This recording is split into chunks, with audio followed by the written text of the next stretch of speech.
parents et amis avec Gilles Parent.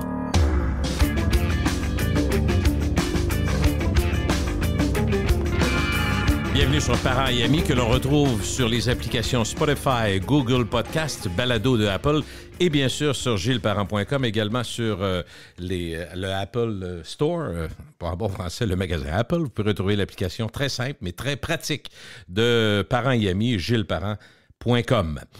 Aujourd'hui, mon invité est l'un des meilleurs chroniqueurs urbains au Québec. C'est pas écrit nulle part, c'est moi qui le pense. Et en plus, c'est un journaliste très respecté. Je parle, bien sûr, de François Bourque. As-tu peur que j'en nomme un autre? Salut, François. Je sais qui d'autre? Qui d'autre il va l'aimer? Il peut pas. Comment ça va, François? Ça va bien. Bien content de te voir. Ouais. Écoute, c'est une période faste en grandes nouvelles et en grands départs aussi. Avant de parler de notre sujet du jour, c'est le sujet des 3 dernières années, peut-être des 3-4 prochaines. C'est-à-dire qu'on va jeter un coup d'œil sur le tramway, sur le 3e lien et les ponts, et peut-être un peu de prévision des élections et parler un petit peu du travail de M. Marchand. 2-3 heures, d'après moi. On peut regarder ça, mais je veux d'abord parler du départ d'André Arthur. On n'a pas le choix. Et je pense que l'intérêt du public est là. Notre intérêt aussi d'en dire un mot. Et il y a eu Guy Lafleur, il y a eu Mike Bossy, et en dedans de quelques semaines, M. Arthur, c'est d'autres contextes. Les 2 premiers, c'était du sport. Le seul lien qu'ils ont pour l'instant, c'est probablement des problèmes pulmonaires liés à une cigarette qui a tellement tué de monde. Ça, c'est un élément.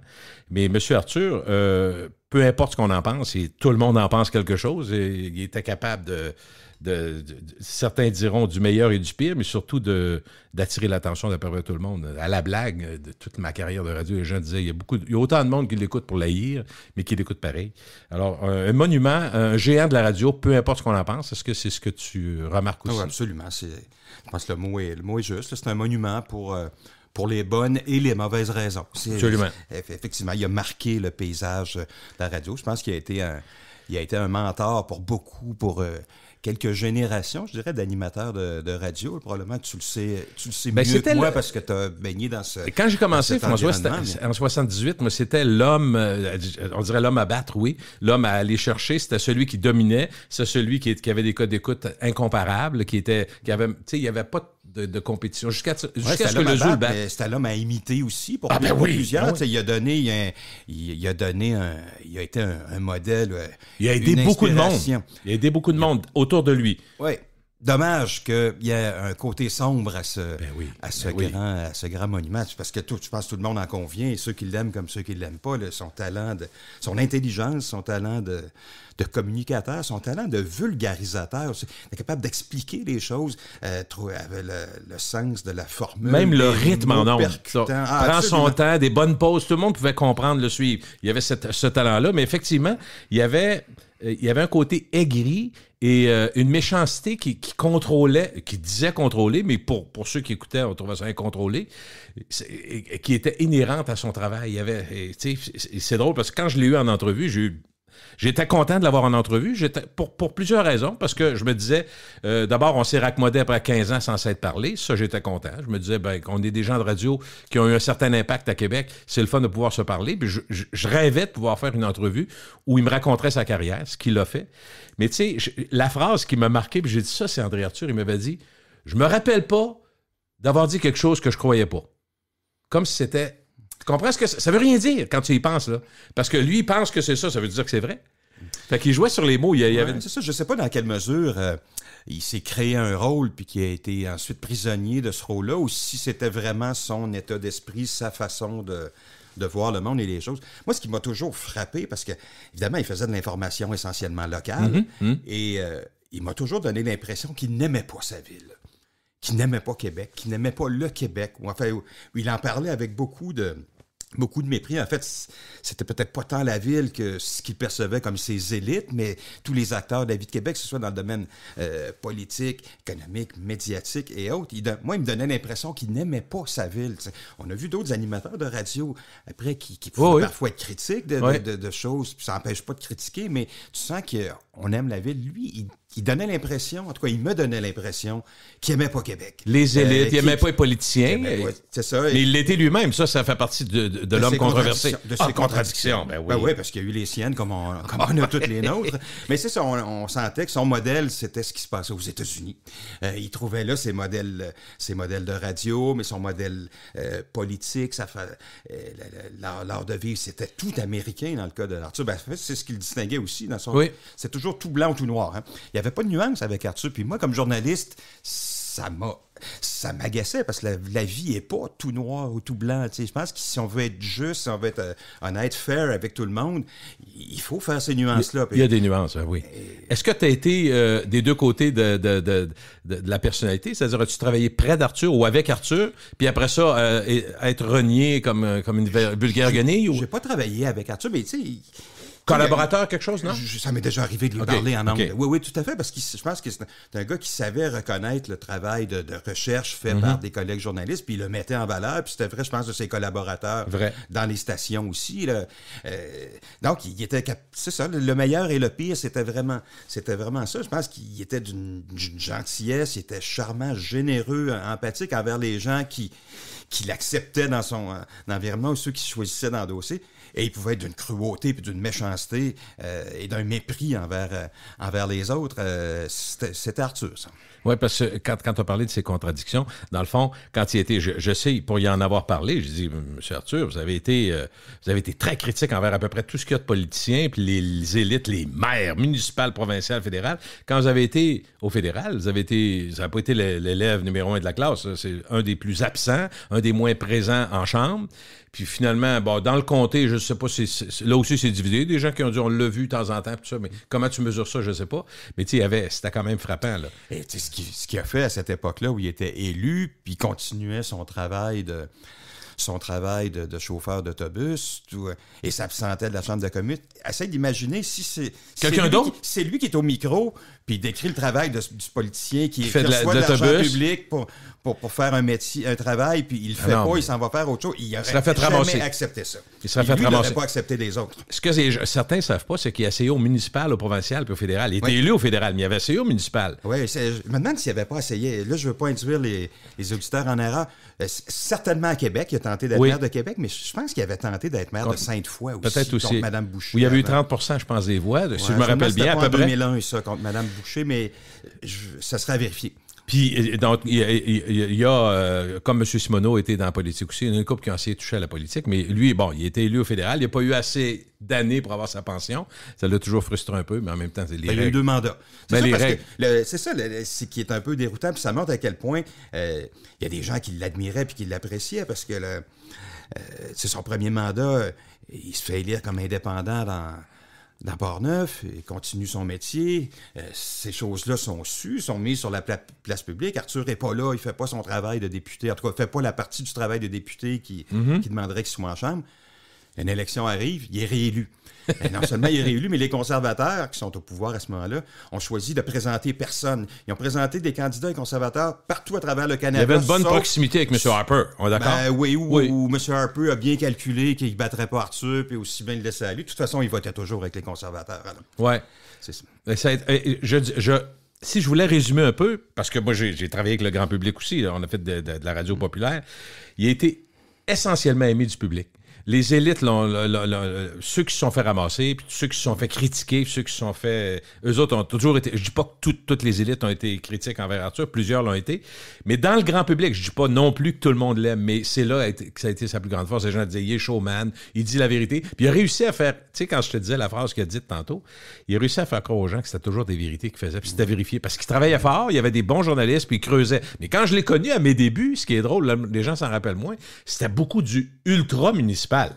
La petite, à Charlebourg, la madame s'est fait voler ses journaux, puis Claude Leclerc va aller voir, puis Bruno Perron plus tard. Il y avait beaucoup de ça, mais on aimait ça. C'était très, très, très local au début. Je pense qu'il a réussi à mettre en pratique ce qui était une de ses idées fortes, c'est-à-dire t'es jamais plate. Il a réussi à ne jamais être plate, je pense. C'est ça.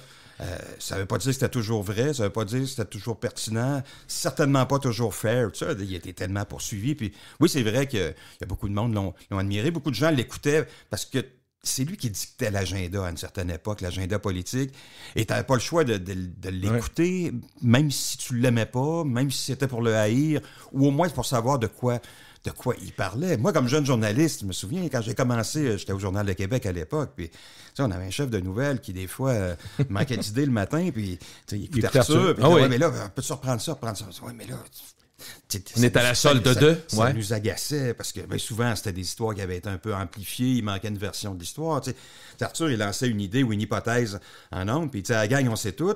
Appelez-moi. Mais là, c'est ça, peut-être la première idée ou la première hypothèse n'était pas toujours véridique. Des fois, les gens pouvaient faire des nuances, mais ils n'aimaient pas trop se faire contredire non plus. Alors... Les deux politiciens, je pense, avec qui il y a eu des prises de bec les plus mémorables, je dirais au départ René Lévesque, tu te rappelles, ça a brassé en tabarouette, et avec Jean-Paul Lallier.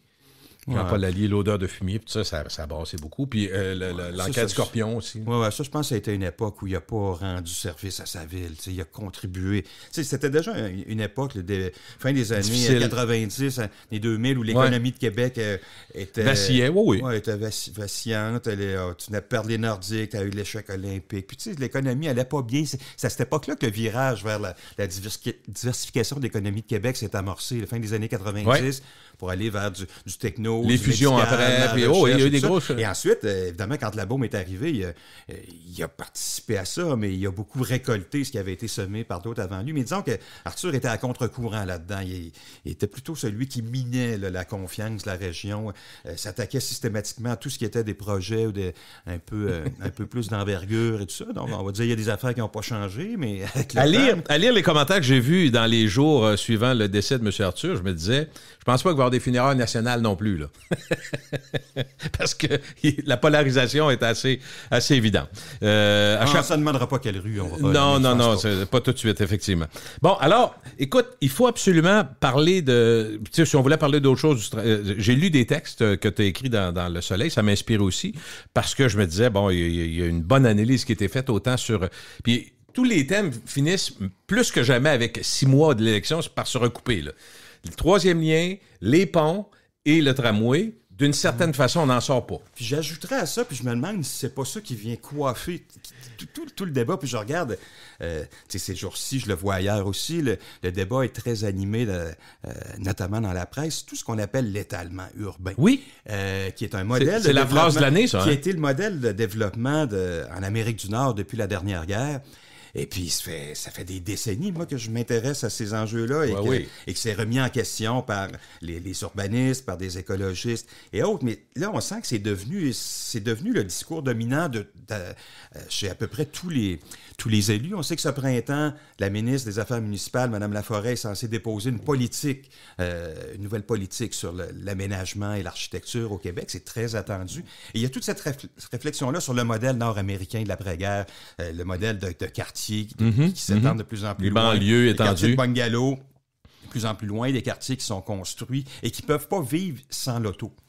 Donc, tu ne peux pas aller faire de courses si tu n'as pas une auto, tu ne vas pas à l'école si tu n'as pas une auto, tu ne vas pas travailler, etc. Donc, ce modèle-là, qui a été un modèle dominant, on s'aperçoit que plus on va dans cette direction-là, plus les gens s'installent loin.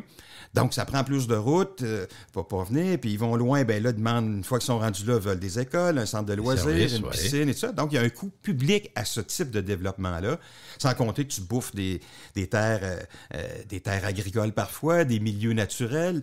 Dans le débat sur le réchauffement climatique, on dit et puis sur l'autonomie alimentaire, tu dis tu as intérêt à conserver tes terres agricoles, tu as intérêt à protéger tes milieux naturels. Donc, tu sais, tout converge à dire, il faut... Et c'est dans le discours public du gouvernement aussi, on va stopper l'étalement urbain. Maintenant, est-ce qu'on prend les bons moyens pour le faire? Est-ce qu'on est cohérent dans notre façon de le faire? C'est là qu'on peut questionner certaines des décisions. Mais François...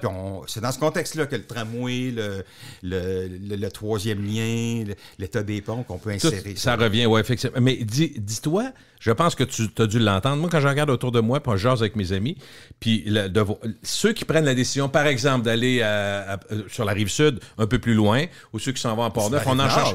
Sur la Rive-Nord, même chose, vers Port-Neuf, il y a beaucoup de régions qui se développent, Sainte-Catherine et autres. Souvent, c'est une question d'argent, question de famille. On veut avoir... Ça coûte moins cher. Je veux un terrain, je veux pouvoir élever mes enfants et ma famille dans un endroit où je vais avoir les moyens d'aller. Fait que c'est souvent... La base, c'est souvent une question d'argent.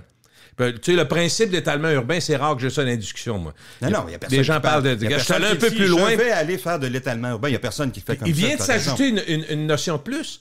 Maintenant, à cause du télétravail, je peux travailler à Pont-Rouge. J'ai pas besoin d'aller au bureau à tous les jours. Oh! Là, c'est intéressant.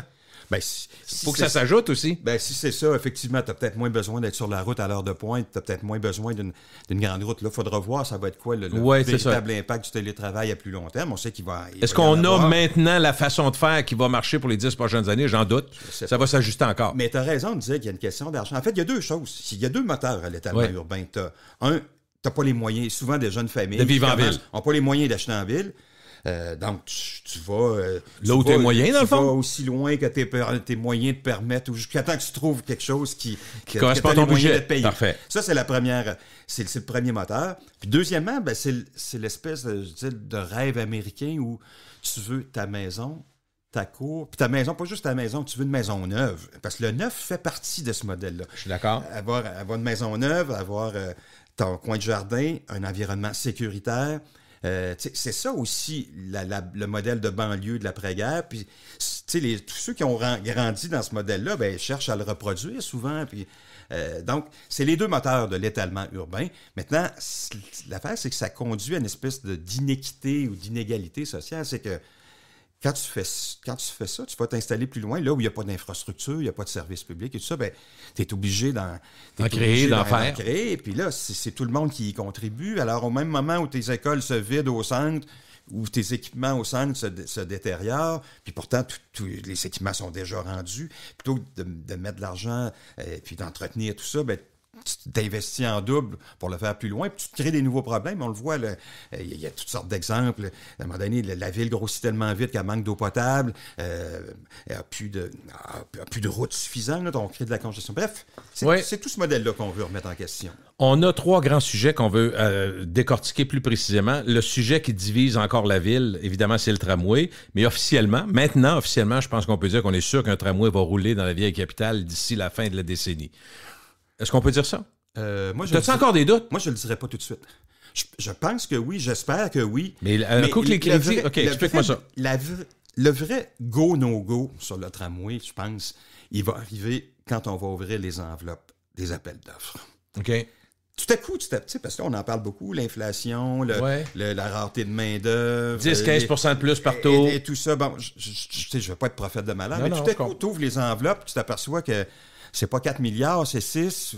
Est-ce que le gouvernement aura le courage de dire on y va quand même ou est-ce qu'il va... L'odieux de dire non. Est-ce qu'il est assez convaincu pour dire on le fait quand même?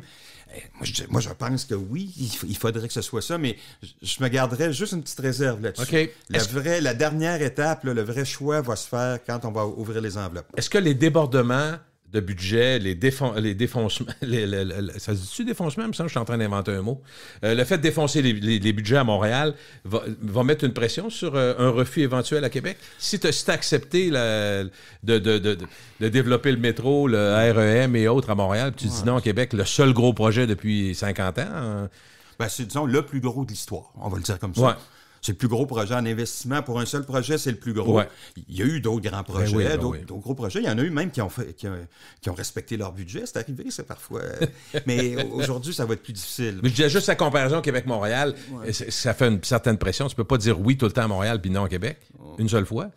Oui, bien là, je pense qu'à Québec... Tu vas me dire que c'est pas un argument économique, là? Pas vraiment. Québec s'est fait dire oui plusieurs fois sous la baume, oui, c'est vrai. Sous la baume. Ouais. Et puis là, ça a été un petit peu plus difficile. On sent que la CAQ est un petit peu tiraillée. Le gouvernement de la CAQ, tu sais, c'est une coalition, hein, le mot le dit.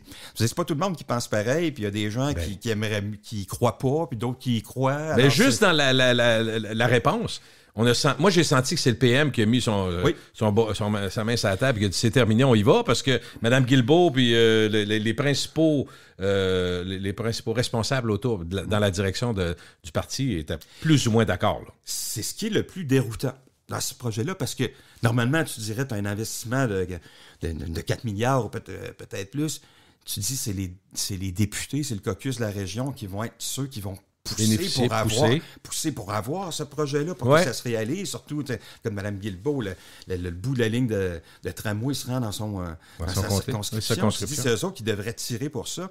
Et on a senti que c'était souvent le contraire. En coulisses, on mettait les freins. Puis, pendant combien d'années, Mme Guilbeault...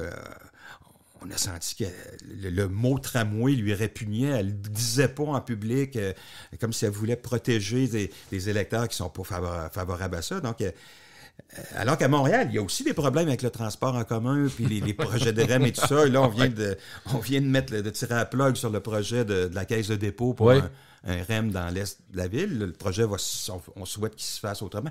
Mais il n'y a jamais personne qui a dit on ne veut pas faire de grands projets ou on n'en a pas besoin. Non. Mais c'est correct de questionner le comment, parce que tu veux qu'au plan urbain, ça atterrisse correctement puis que tu ne crées pas plus de dommages que tu veux. Mais rappelle-toi comment la CAQ est arrivée à Québec. C'est pas le troisième lien, c'était ça. C'était beaucoup l'ancienne ADQ, puis un côté, on va s'occuper des automobilistes, c'est assez. Éric Kerr l'a dit, il s'est fait dire de ne pas le dire, mais il l'a répété il y a quelques mois.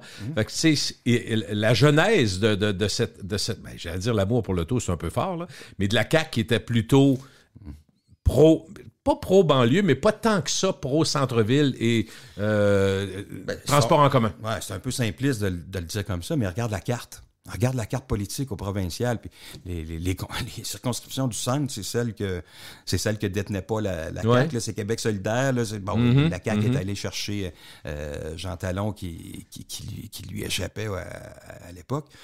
Mais en fait, l'élément déclencheur, je pense, pour le troisième lien, c'était beaucoup la circulation, la congestion. Oui, c'est ça. Là, essentiellement. À un moment donné, le souhait qui était fait à ce moment-là, c'est de dire on va...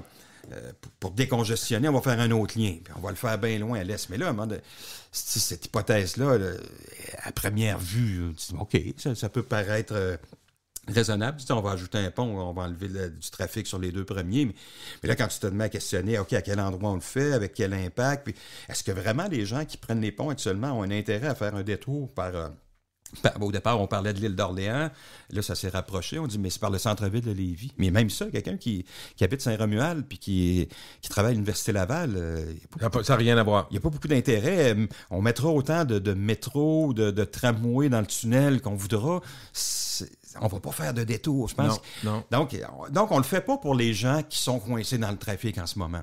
À la limite, on le fait peut-être pour des gens qui vont aller s'installer à la sortie du tunnel du côté de Lévis ou de Québec, peut-être. À la limite, tu le fais pour ces gens-là, mais tu le fais pas pour ceux qui traversent les ponts et qui sont pris dans le trafic en ce moment. Et si tu le fais pour des utilisateurs futurs, ben c'est là que tu reviens au débat sur l'étalement urbain. Ça veut dire que tu vas le stimuler, l'encourager, puis à la limite, même l'utilité de ton infrastructure dépend de ta capacité à t'étaler. Tu sais, c'est comme un non-sens. Si moi je vivais, maintenant je vis plus en ville, depuis récemment, j'ai vécu en banlieue longtemps. Si j'étais en banlieue, je pense que je serais porté à dire, ceux qui sont en ville ont déjà un très bon, mettons au centre-ville, tu sais, René Lévesque et les autres, ont déjà un bon système c'est eux autres qui ont le meilleur système d'autobus et de transport en commun. Il n'est pas parfait, mais il est déjà bien desservi. Parlons de dessert. Oui, même si aux heures de pointe, c'est congestionné. On est d'accord. On comprend qu'il sature assez vite et on est rendu là. Ça, c'est une chose. Mais ils vont se dire, dans le fond, moi, je me dirais, c'est de prendre les gens de l'extérieur, 5, 10, 15 kilomètres du centre-ville, qui doivent aller travailler en ville à Sainte-Foy ou à la Haute-Ville. C'est eux autres que tu dois aider à amener. Je pense que dans le projet, si j'ai bien compris, du tramway, il y a quand même de ça, des voies réservées. Tout ça, et ça, je trouvais que ça avait un certain sens. Mais la perception des gens de banlieue, souvent, François, c'est qu'on va améliorer de façon importante un service qui existe déjà au centre-ville, alors que on va bonifier tant que ça, et on va en faire assez, toujours la même question, pour que les gens qui prennent la voiture, surtout à 2 et quelques du litre, dont ils pensent encore plus, vont prendre à la place un transport en commun. C'est ça la question tout le temps. Qui va prendre ça? Ben moi, pour laisser ta deuxième voiture puis prendre le transport en commun, il faut que tu y trouves personnellement un intérêt. L'intérêt, il peut se mesurer dans le temps, parce que tu vas sauver du temps.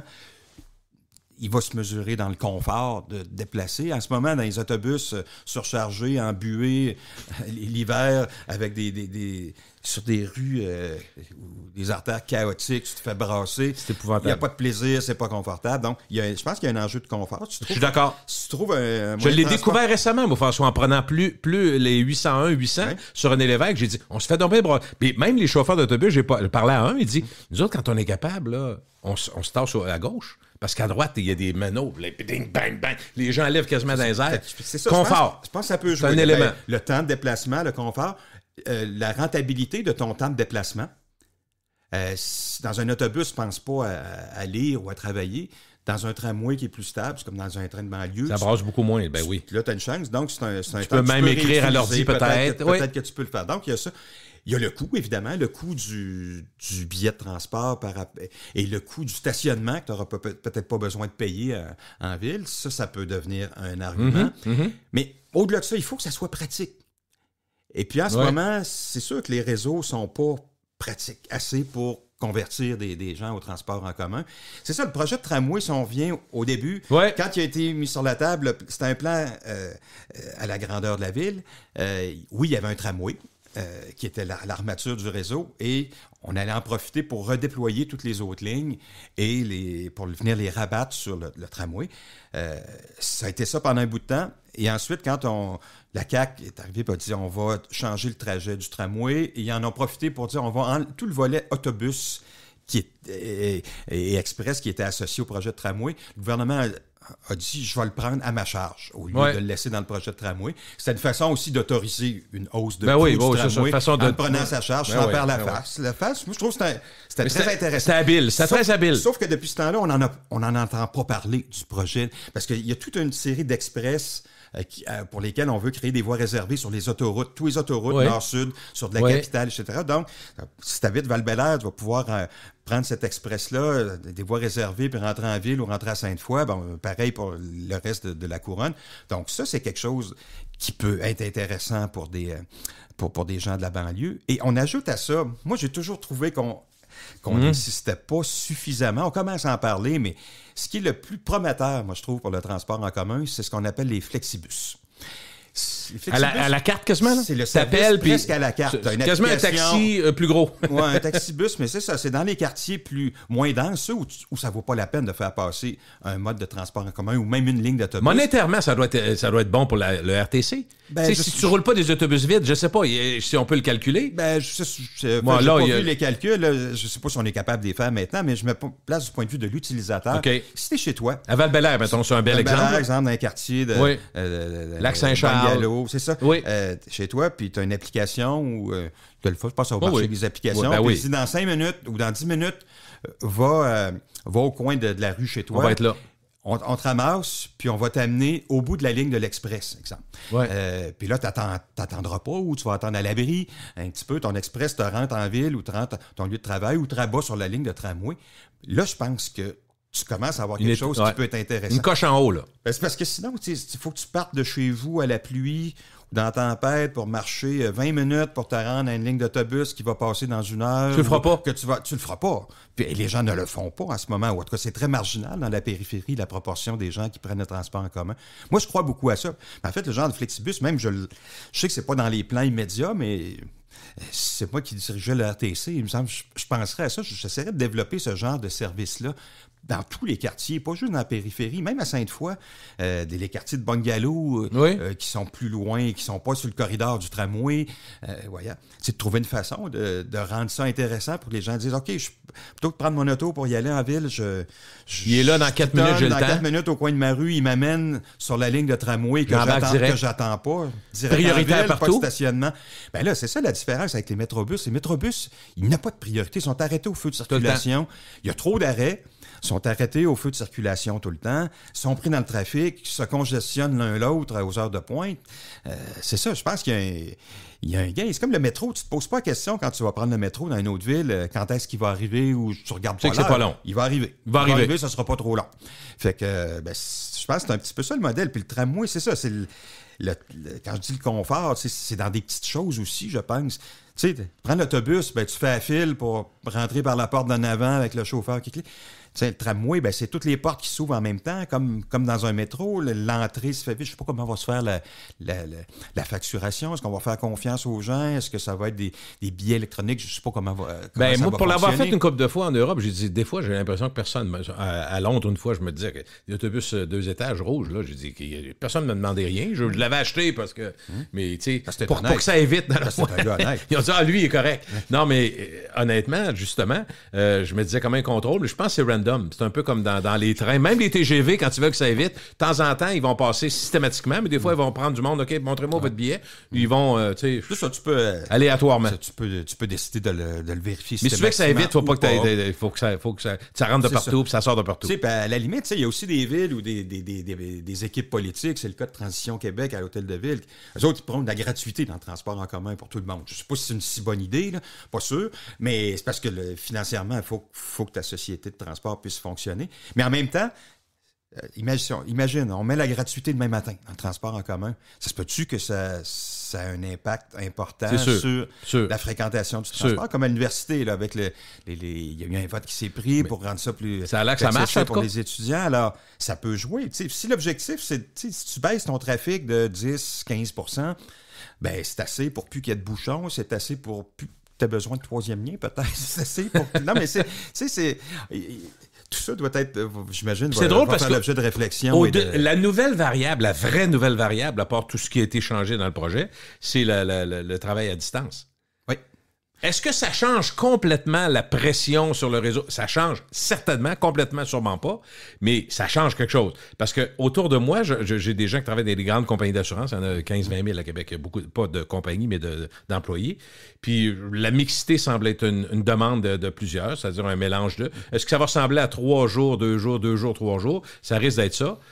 Pour ceux qui peuvent le faire. Évidemment, on comprend qu'un policier ne pourra pas rester à la maison tout le temps. Oui, c'est ça. C'est quoi la proportion des emplois qui peuvent être convertis au télétravail? Il y en a quand même pas mal. Le mien, oui. Journaliste, c'est sûr. Mais tu sais, les assurances, oui. C'est 30-40% des emplois qui peuvent être... Parce que partout dans les services... dans les services plus. Moi, je dirais 40-50%, d'après moi. Est-ce que c'est la moitié? Je ne sais pas. Moi, je pensais. Mais est-ce que ça compte dans les calculs du gouvernement et de la ville? Pas tant que ça? OK. Non. Les autres, moi, je n'ai pas vu d'études qui ajoutaient cet élément-là. Il n'y a personne qui est capable de le prédire en ce moment. Ouais, c'est ça. Puis c'est pas parce qu'ici à Québec, on est plus mauvais qu'ailleurs. Moi, je n'ai pas vu de... Même ailleurs, moi non plus. On ne sait pas ce qui va se passer. On sait que ça existe maintenant. C'est une réalité, mais on mesure aussi les limites de ça. Mais vois-tu, sur la transmission du savoir dans les entreprises, sur le plaisir d'aller travailler. Puis je pense que le télétravail est plus apprécié par les personnes plus âgées, puis les plus jeunes ont envie d'aller travailler, de voir du monde, d'avoir une vie sociale, puis autour du travail. Et il y a un enjeu de génération, je finis juste là-dessus. Ouais, pour le transport en commun, c'est ça aussi.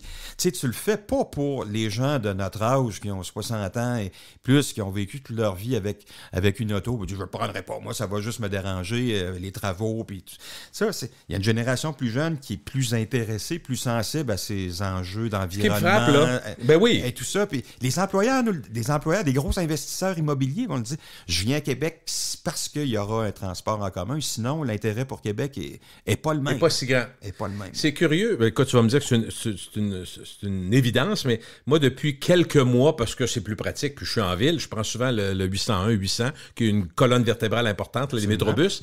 Ce que je note, puis comme je te dis, c'est pas scientifique, mais moi, ce que je regarde pour y être quelques fois par mois maintenant, au moins, c'est que c'est très jeunes, étudiantins d'une part, et des gens plus âgés. Mais on dirait que les 30 à 50, j'en vois pas. C'est vraiment gros ce que je dis, là. Mais c'est surtout beaucoup, beaucoup, beaucoup de jeunes. Mais tu vas me dire peut-être dans la ligne René Lévesque vers l'Université Laval, ça se peut, là, qu'il y ait 2-3... Parce qu'il y a plein de cégeps, puis il y a l'université. Fait que probablement que ça trouble un peu ma vision. Mais il y a une portion des gens avec des jeunes enfants. Remarque que je ne dis pas que je ne vois pas d'enfants, puis des bébés, puis tout ça, oui, il y en a. Mais c'est souvent ça, aller à la garderie, faire les commissions, tout ça, en autobus. Je pense que le transport en commun, malgré toutes les améliorations qui ont été faites avec les années, ça continue d'être ce qu'on perçoit que ça est, c'est-à-dire, tu prends le transport en commun quand tu n'as pas le choix. Ou tu n'as pas une scène. Tu n'as pas le moyen. Ben, j'ai inclus ça dans le quand tu n'as pas le choix, tu n'as pas le choix. Et c'est encore un peu ça. Mais qu'est-ce qui nous fait changer? Alors que le métro, c'est pas ça. Un métro dans une ville, c'est pas, il n'y a pas d'enjeu. Ça va devenir ton transport. Les riches, la génération. Pas de stationnement, pas les coûts, c'est pratique, pas d'intempéries. Non, tout est là, on le sait. Ben c'est ça. Mais je pense qu'on voit encore dans les autobus un peu le.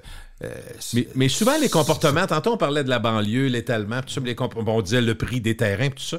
Mais aujourd'hui, pour avoir jasé avec quelques employés de couche-tard et autres, ça m'a frappé cette semaine, il a fallu que je pose la question. Je m'en vais mettre de l'essence, puis une voiture derrière moi, une jeune femme qui met 5 piastres de gaz. Tabarouette, je sais même pas si ça va se rendre chez elle, là, dans ma tête. Tu sais. Fait que j'arrive après, elle m'a dit, écoutez, là, à 2 piastres, 2,10 l'essence du litre, il y a de plus en plus de gens qui mettent 10 piastres ou 20 piastres. Ils prennent ce qu'ils ont dans le porte-monnaie, puis ils font le minimum. Fait que c'est une chose qu'on voyait pas comme ça. Puis remplir le char, là, il y a des gens qui osent pas. Fait que tu sais, ça... Est-ce que ça va amener des changements de comportement si on pense que le prix de l'essence, si on pense que c'est pas circonstanciel, que c'est juste là pour savoir descendre épouvantable, il y a bien des gens qui vont dire, oh là, au moins hybride. Là, c'est sûr que dans notre changement sur le fait d'avoir 2 voitures, d'une part, ou d'avoir une voiture hybride ou électrique, va certainement être catalysé par ça, à mon avis. Parce que le coût dans ta poche, c'est quelque chose d'impressionnant. Oui, mais je pense que ça va être un facteur qui s'ajoute à tous les autres. Qui s'ajoute à d'autres. Effectivement, le voiture électrique, c'est sûr, pour ce qui est des émissions, mais là, on peut faire un débat scientifique que je ne maîtrise pas bien, mais ça coûte cher à produire. Les environnementalistes vont dire que les voitures électriques, ça va toujours coûter plus cher à produire une voiture électrique que d'encourager le transport en commun. Ouais. Puis 2, en termes d'impact sur la circulation, qui était... Si on s'en route pareil, électrique ou pas. C'est 0 impact, l'auto électrique. Ça prend la même place dans le trafic. Fait que, c'est pas... Ça me fait rire, moi, quand on dit pour régler les problèmes de circulation, on fait des voies réservées, on permet aux autobus de passer et aux voitures électriques. On mêle 2 affaires. Là. C'est pas ça. À la limite, si tu veux permettre aux gens qui ont 2 ou 3 passagers dans l'auto d'emprunter ton corridor, bon, à la limite, il y a une logique. Un char électrique, j'en vois pas. Est-ce que tu es étonné... Pour finir sur le volet tramway, que ça divise autant, encore, après tant d'années de discussions, puis de SRB, puis de tramway avant SRB, on switch, on revient. C'est un sujet, moi, que n'importe quelle discussion autour d'une petite bière avec 4, 5, 6 personnes, c'est impossible que tu aies l'unanimité. C'est vrai. C'est un sujet qui divise beaucoup. Ça va s'arriver que est-ce que si on se fie à ce qui s'est passé ailleurs, il y a bien des villes même américaines qui ont eu le tramway, puis finalement, au bout de quelques années, on dit ça prendra une autre ligne. Fait qu'il y a eu de ça. J'allais exactement te dire ça. Quand il va rouler, autrement dit, ça risque d'avoir un ascenseur. Il va déranger pendant le chantier. On le sait. Ça va être épouvantable. On va en entendre parler. Il y a déjà beaucoup de critiques sur les travaux qui sont dérangeants. Un projet de tramway de 4 milliards, ça ne peut pas être juste les arbres. Je sais que c'est important, mais ça devient ridicule. On parle juste des vieux arbres. Moi, je veux pas qu'on les coupe à blanc non plus. Mais ça peut pas être que ça, là. De toute façon, tu peux pas passer un tramway dans le centre-ville sans qu'il y ait un impact, puis sans que ça dérange les habitudes, dérange quelques arbres, oui, dérange la case de stationnement de quelques marchands, oui, ça va arriver. On va bouffer des bouts de terrain de gens qui habitent le long du trajet. Dans un monde idéal, tu voudrais qu'il n'ait pas d'impact, mais ça n'existe pas un projet parfait, de toute façon. Le métro est même pas un projet parfait, en sens qu'en termes de ressources publiques requises, compte tenu du volume de passagers qu'on peut espérer, ça serait disproportionné. Puis tu pourrais le faire juste sur un tout petit tronçon avec les budgets que tu as. Fait il n'y a pas de modèle parfait. Puis le modèle aérien que Montréal est en train d'inventer pour son REM, il vient d'être ramené à terre. Mais c'est affreux aussi. Là. C'est affreux. T'as beau décorer tes piliers puis les sculpter de façon élégante. C'est une coupure dans la ville, puis c'est ce que tu essaies d'éviter. On l'a vu à Québec, les bretelles d'autoroute aérienne, quand on est capable, on les démantèle. C'est ça la tendance. Et le REM allait dans une autre direction parce que c'était pas le bon promoteur pour ce projet. François, quand tu écris dans Le Soleil, tu as fait un texte assez élaboré sur les plus et les moins du tramway. Pourquoi un tramway? Je pense que c'était ton titre. Mm-hmm. Puis tu commençais en disant, il n'y a pas une journée où quelqu'un me dit pas, il y a assez d'autobus, pourquoi un tramway? Fait que dans le fond, est-ce qu'au total, tu as vu qu'il y avait autant d'avantages que de désavantages, ou est-ce qu'on peut expliquer, à moins que tu me dises le contraire, mais il semble qu'il y a quand même un appui assez grand au tramway. dans la population. On n'est pas à 50-50. Dans les discussions, on a l'impression que c'est 50-50, mais... Ben, la dernière fois que l'appui au tramway a été mesuré, c'était quoi? C'était 40 % de pot ou 43 % de pot. Puis... Donc, c'est divisé. L'acceptabilité sociale n'est pas à un niveau souhaitable pour un grand projet comme ça. Il faudrait que ce soit plus. Puis quand je dis plus, c'est pas... je sais pas comment on le mesure, là, mais c'est pas 50 % plus 1. Là. C'est pas un référendum non plus. Mais je pense que là-dessus, il y a eu des lacunes dans la vente du projet, dans l'explication. M. Marchand en parle plus que M. Labo m'en parlait. Est-ce que je me trompe? Oui, puis il en parle avec plus d'enthousiasme, plus de conviction. C'est important, crime, les deux. Dans le cas de M. Labo, c'est sûr que c'est lui qui a fini par en être le promoteur, mais souvenons-nous tous les allers-retours qu'il a fait. Il a fait des j'en veux plus. Il a fait des avant de dire j'en veux plus, il a commencé par dire j'en veux pas, puis il était... J'en veux pas au début. J'en veux pas. Il a fait campagne en raillant les partis d'opposition. 2009, à son arrivée, je pense. Oui, c'est ça. À son arrivée de 2007. 2007. C'était non, j'en veux pas. Après ça, il a commencé par dire oui, puis là, il y a eu il y a eu tout l'épisode là, il y a eu tout l'épisode là, du tramway. Avant le SRB, c'était d'abord un tramway. Hein. Oui, en 2010-2011, c'était un tramway qui allait sur la Rive-Sud, soit jusqu'à Saint-Romuald ou jusqu'à Desjardins. Il y avait 2 scénarios. Et c'était ça au départ. Puis après ça, le gouvernement a dit non, on n'a pas les moyens ou on ne veut pas faire ça, donc ça ne sera pas un tramway. Alors là, le tramway est devenu un SRB. Et Lévis est encore là à ce moment-là dans le projet. Jusqu'au jour où M. Lehouillier s'est aperçu que c'est un SRB, il y a des coûts d'opération associés à ça, et tout ça. Fait que il s'est retiré, il est branlé dans le manche, d'où la chicane de l'époque. Et là, on cherche à raccommoder tout ça. Tu sais, Lévis fait son système de transport en commun sur le boulevard Guillaume-Couture. C'est pas un vrai corridor exclusif comme on pouvait imaginer que ça aurait été avec le SRB ou avec le tramway. Il va y avoir quelques petits tronçons en fait, on y va par étapes. Il va y avoir quelques petits tronçons de voies réservées. Puis en dehors de ça, ça va être, les autobus vont rouler sur les voies de tout le monde. Puis on va venir connecter ça par le pont de Québec au tramway, là, au terminus de Sainte-Foy, là, au pôle d'échange de Sainte-Foy. Le pôle d'échange. OK, il va être à côté du Canadian Tire. Le gros terrain. OK. C'est là que ça va se passer. Oui, c'est ça, là, parce qu'après ça, on va remonter vers Cap-Bourgeois, puis éventuellement jusqu'à s'en aller vers le secteur Ikea. Là. Pour l'acceptation, puis pour la suite des choses, est-ce que tu penses que l'élection dans 6 mois va être majeure pour le tramway et l'importance que tu accordes au maire Marchand dans la suite des choses? Ben là, on parle d'une élection provinciale. Mais tu fais les épiceries souvent comme maire d'une ville? Oui, c'est ça. Ben moi, je pense pas que le tramway va être un enjeu de l'élection provinciale, de la prochaine élection provinciale. Pour la région de Québec, ça va être plus le 3e lien, tu penses? Oui, je pense que oui. Parce que le tramway, en ce moment, le gouvernement a dit oui. Il va y avoir un autre oui à donner éventuellement quand on va ouvrir les enveloppes d'appel d'offres. Ça va être quand, ça? Mais ça va arriver l'an prochain. L'an prochain, ça ne sera pas avant l'élection. Fait que moi, je pense que le débat tramway, moi, je pense...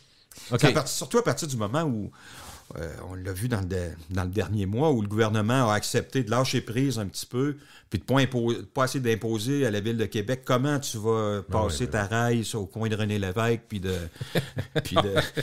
la rue Cartier. On a vu la mobilisation du monde municipal.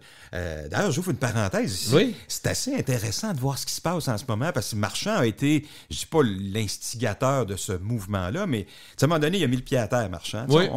L'opposition lui reprochait, était un peu moins que le gouvernement, parce qu'il s'était assez bien entendu avec le gouvernement de la CAQ, puis l'opposition, Claude Villeneuve à Québec disait faudrait être plus mordant envers la CAQ. Tout ça.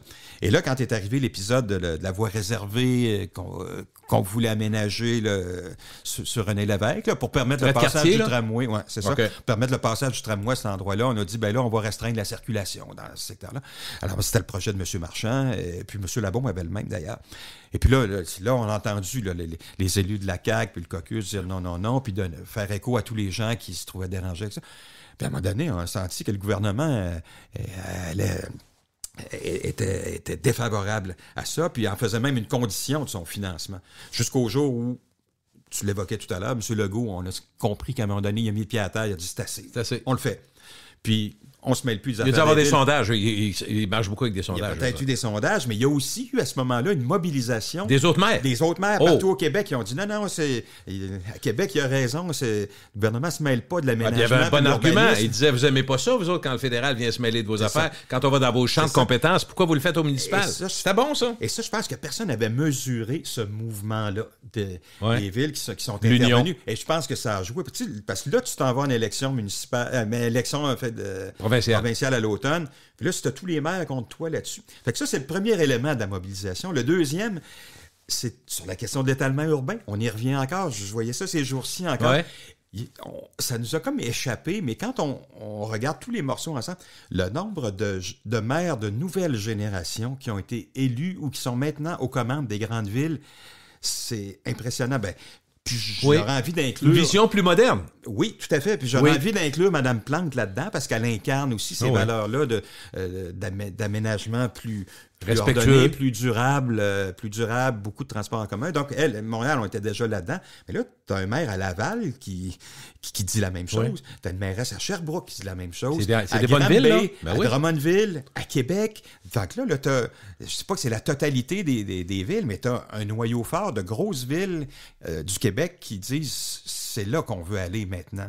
Et ça, ça ajoute une pression sur le gouvernement. Donc, je refais ma grande parenthèse. Je me dis, c'est une réalité nouvelle, cette espèce de mobilisation du monde municipal pour un nouveau modèle d'aménagement. Je veux qu'on parle un petit peu du troisième lien puis des ponts. Puis moi, j'ai souri quand j'ai vu la manchette disant que... Puis je savais qu'il y avait une négociation. Enfin, je me disais jusqu'à quel point c'est juste de la négociation, puis c'est du sérieux. Quand on a dit, les deux ponts, finalement, à Québec, les deux sont chambranlants. Puis là, je me disais, OK, à 6 mois de l'élection, ça fait comme... Ça prendrait un troisième lien. Ça venait justifier, mais je trouvais que ça faisait vraiment scénario d'Hollywood, là.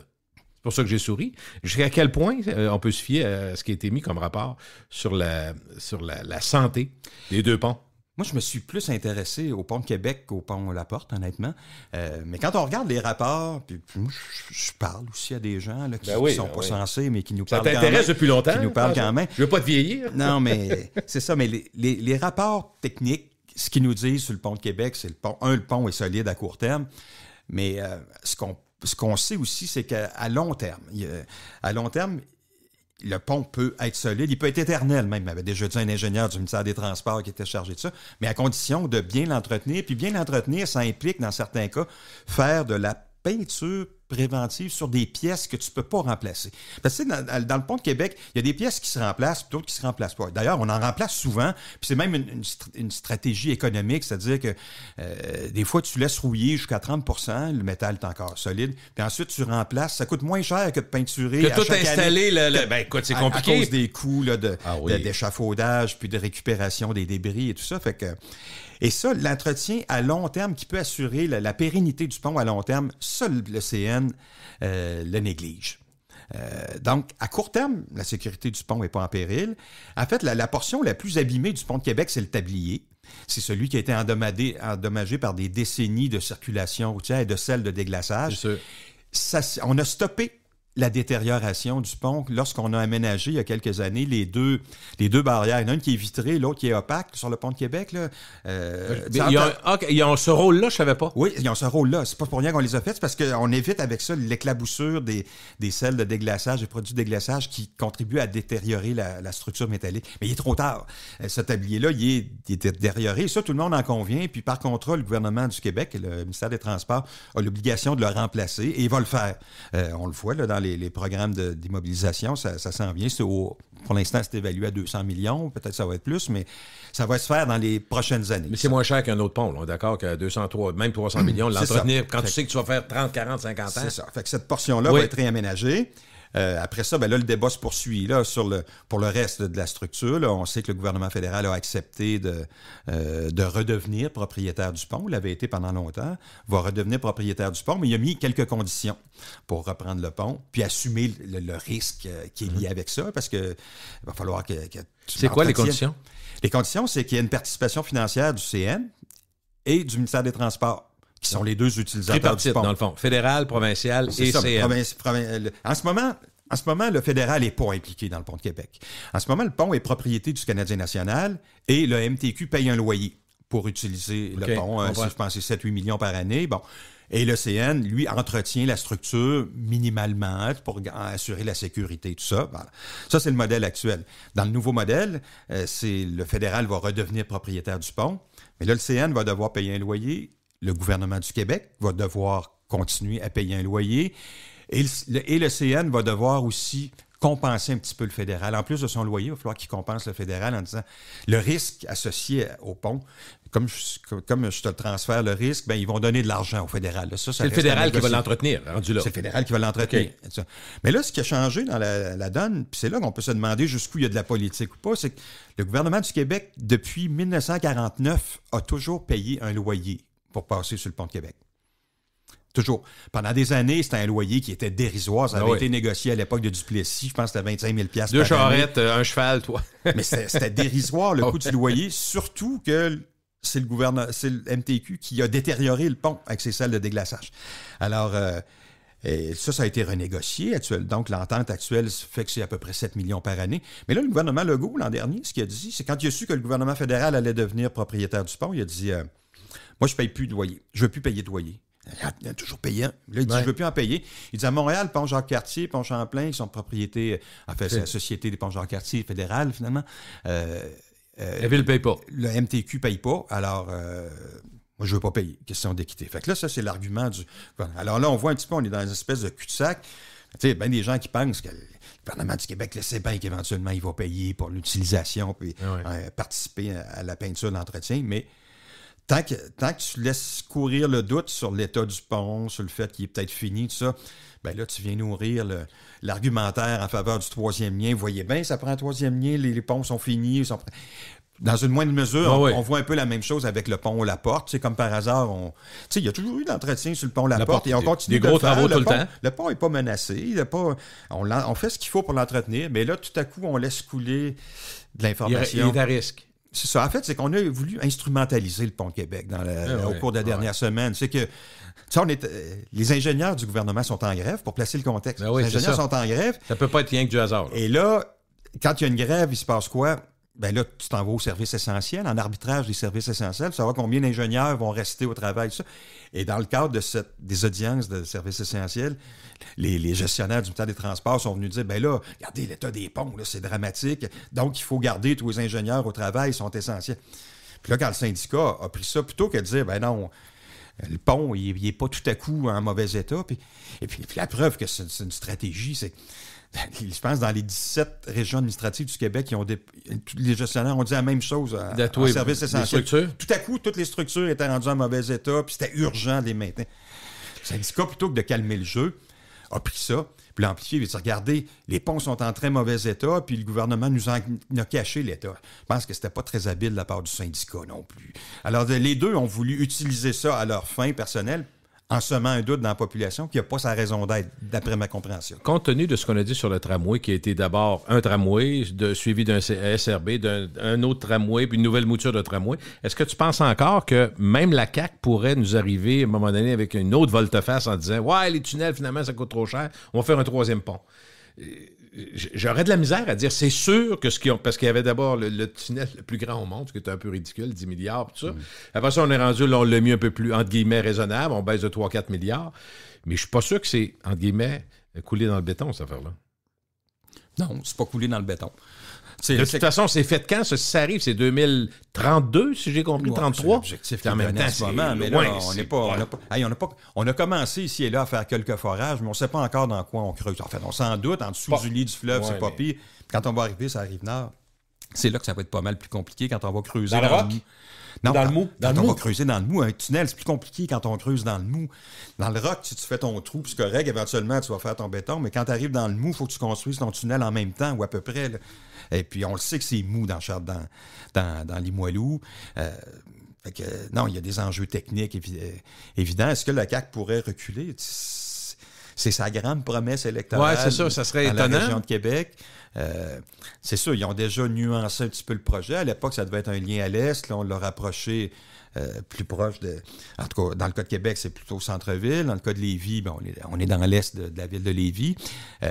On a ajouté... En fait, on avait ajouté au départ... on avait inclus au départ, je veux dire, des voies réservées de transport en commun dans les deux sens.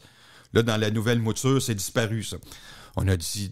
On va moduler, c'est ce qu'ils veulent faire, moduler? À certaines heures, ça va être réservé. Mais ça me semble pas une mauvaise idée. Toujours. Toi, Ouais, t'as pas l'air ravi. Non, mais juste parce que l'espèce de message fort que tu envoyais, il va y avoir des voies pour réservées l'environnement, pour le transport ouais, en c'est commun et tout ça. Ben, tu vois que ils s'y tiennent pas tant que ça.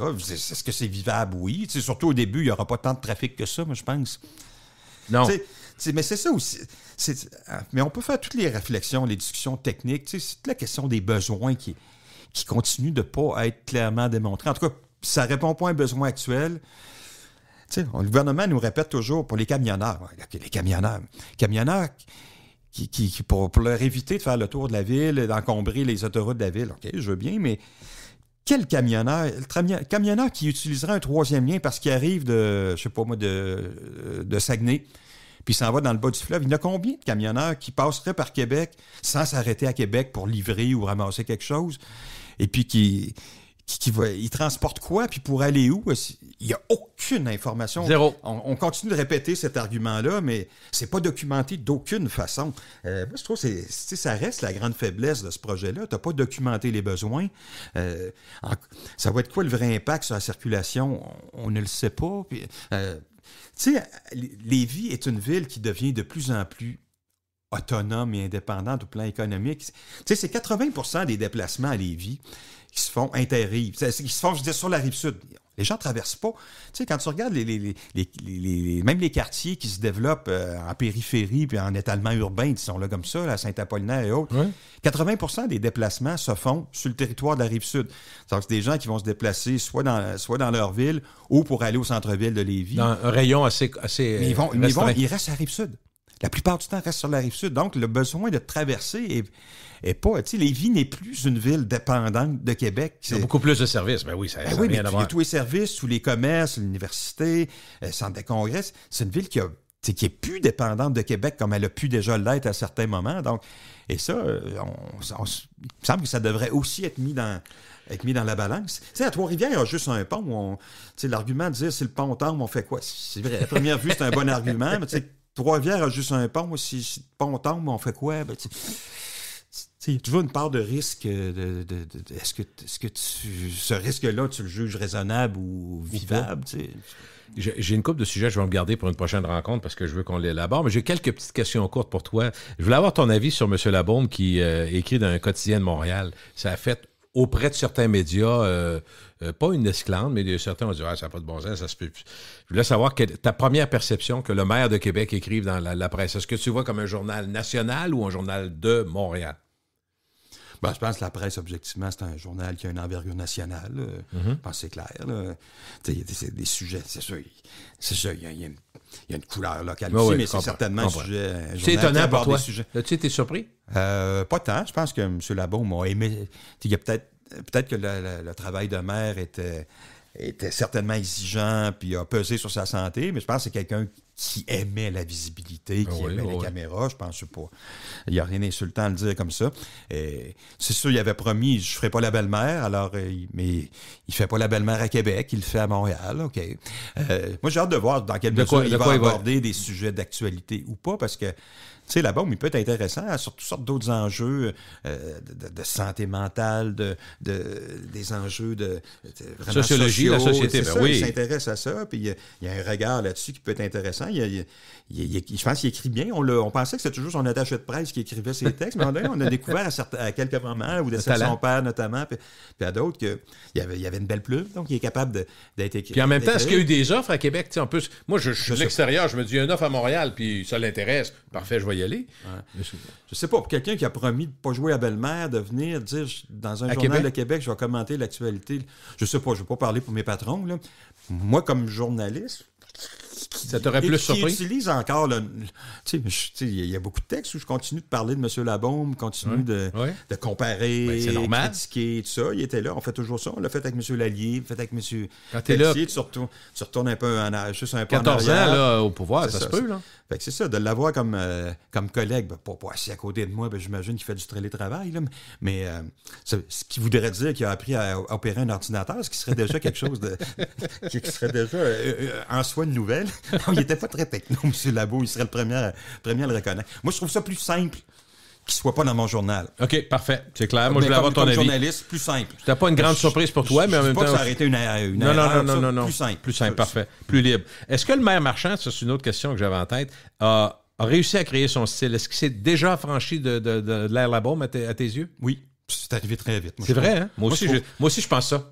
Mais j'ajouterais à ça, et plus ça va, plus on va s'apercevoir qu'il n'est pas tant que ça différent de la bombe.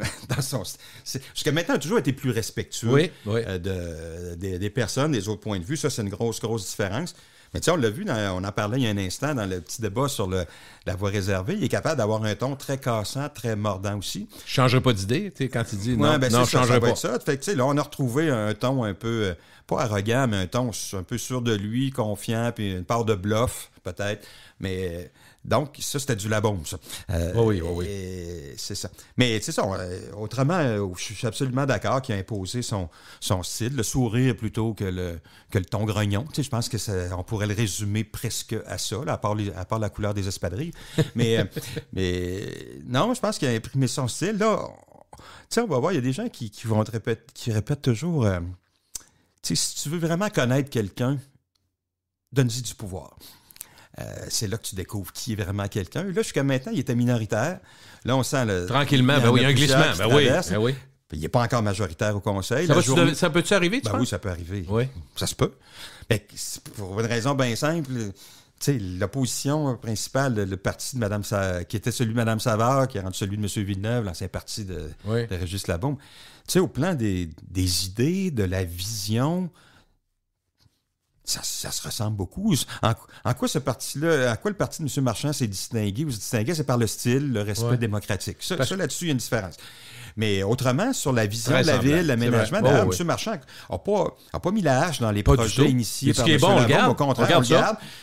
Ce qui a changé, c'est vraiment le ton, c'est le respect de l'autre point de vue, l'énergie pour vendre des projets comme le tramway ou autre. On sent, tu sais, t'as une nouvelle génération, quelqu'un qui est plus enthousiaste, et s'exprime bien, M. Marchand aussi. Fait que tu sais, moi, il y en a 3 là, qui ont traversé de parti. Il y en a 2 pour être majoritaire? Il y en a d'autres, je n'ai pas refait le calcul, je pense que c'est ça, 2.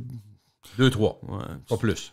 Fait que la journée où il deviendra majoritaire, est-ce qu'il va être capable de maintenir ce même ton respectueux pour l'opposition? Ça va être intéressant, tu as raison. Ça va être à voir. Mais à date, il n'y a pas de signaux qui veut faire autre chose que ça. Mais la dernière question, est-ce que la ministre Geneviève Guilbeault est la pire ministre de la Capitale-Nationale? C'est quand la question... Ça a été dit, là. Oui, ça a été dit. Ben, moi, ce que j'ai écrit là-dessus, c'est si vraiment c'est le but de l'exercice... Moi, j'aurais d'autres candidatures à proposer, mais la sienne serait du lot, c'est certain. Parce que souvent, dans ses réactions, dans ses prises de position, on a l'impression que... Je me disais, mais c'est donc bien curieux, sa façon de faire. Mais tu sais, elle et Éric Kerr, souvent, nous ont surpris dans leur façon de réagir pour la région de Québec. On en a parlé tout à l'heure sur un grand projet, le tramway. Ça devrait être les leaders du projet qui va transformer la ville de Québec, puis de travailler de main dans la main avec les élus locaux. Tu sais.